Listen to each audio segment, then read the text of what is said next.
other piece that I think is so important, so let's talk for a minute about why people use encryption, right? The reason we use encryption is because there is a belief in many countries, many Western democracies in particular, that people are imbued with rights, right? The right to freedom of speech, the right to freedom of assembly, the right to freedom of religion. There are these rules that have been put in place to preserve the ability for people to have these freedoms.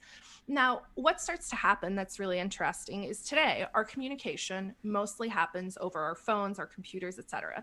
And our communication's already surveilled and monitored. That ship has sailed, and that ship sailed in the early 2000s after 9/11 with a bunch of the actions that were taken then that allowed our own government to spy on us without needing a warrant. There's this whole philosophy of something called lawful intercept, where typically you would need a warrant to listen to someone's private communication. That went out the window. And obviously Edward Snowden and other whistleblowers had done this country a huge service, and, you know, people in our industry great service by sort of exposing what was going on there. The next layer of privacy is privacy in location, right? So I am a physical human being. And as I move around this world, both in physical space and in digital space, I typically have privacy and pseudonymity, not full anonymity, but I have pseudonymity, right? I could be a Twitter egg. I could be an anonymous person. I could be a no name posting something on a website, right? And the ability for people to have pseudonymity allows people to engage in activities that could potentially be risky, right? To expose things like the NSA wiretaps that were going on. So privacy and location, both in physical space and digital space, is really important. And then lastly, the place where we have privacy today is privacy in transactions. So the best way for me to engage in a private transaction today is to give you $1, right? Physical money and physical exchanges of value are a great way to retain privacy. But now we have new ways of maintaining certain degrees of privacy in transactions through cryptocurrencies, right? And what I think is so scary about all of this, imagine a world where we have a digital dollar that's tied to your identity. You have no privacy of location in either your digital realm or in your physical realm. Everywhere you go, every service you use, you're required to identify yourself, right? It's like some Minority Report style shit. You're required to identify yourself, and you have no privacy in your communication. Everything you communicate, everything you do is monitored and surveilled by a Ministry of Information. Let's say, for example, that I'm having a private conversation with someone and I say something that could be deemed unpatriotic. All of a sudden, the government has the ability to freeze my assets, to prevent me from transacting, to prevent me from moving around in physical space and in digital space, and to prevent me from being able to communicate. So that what you're describing sounds like China. And I think that's what Bruno's point is. Right. He's like, that's the future. And that's why, like, add on to everything you just said in that dystopia, government bans crypto. If you're found citizen with crypto, you will be thrown into jail. That's what Bruno is effectively saying. So why is that bullshit?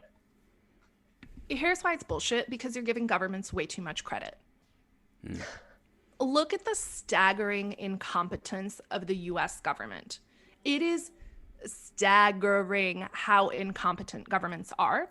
And what I described to you with corporations becoming wealthier than nation states, what I described to you with the separation of money and state, I don't think governments are future rulers. Corporations are. Well, do you think that's also true for China, right? Because the Chinese government doesn't appear, I mean, I don't know, but I would guess that the Chinese central government appears to be more effective than the American central government, because we have some like values that we try to uphold that get in the way of a central government, enacting rules and results. And the Chinese government and Chinese leadership doesn't really have those constraints. Is that true for China?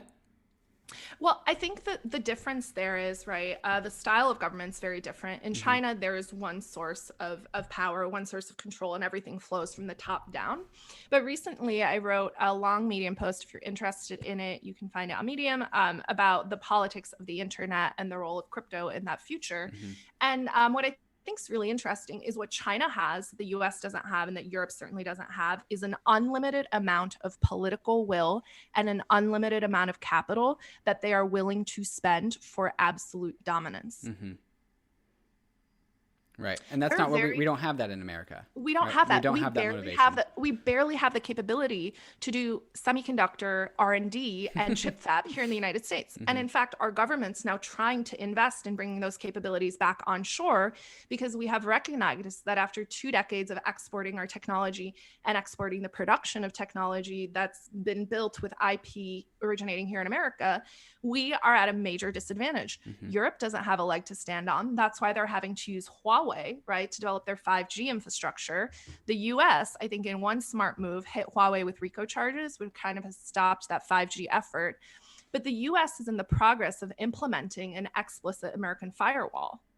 And that, by the way, like, when you're on the internet, right, we don't actually think about where internet comes from, just like we don't think about where power comes from. But like, internet isn't this magic ethereal substance. It's not in and the one air. thing it's not in the air. No, it comes from physical things, right? There's physical infrastructure that supports the backbone of the internet and supports it, you know, getting to your router and then being available in your house. But also there's routing logic. There are protocols that dictate how traffic gets routed on the internet.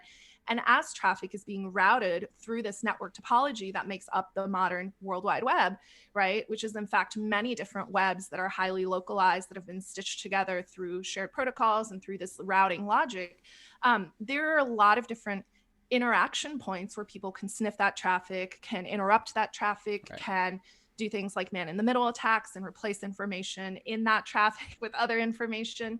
And so I think the area that crypto needs to go next, and what I'm really excited about, is we need to come a bit out of this esoteric, highly intellectualized digital realm and start thinking about the physical infrastructure that supports the backbone of the cryptocurrency industry.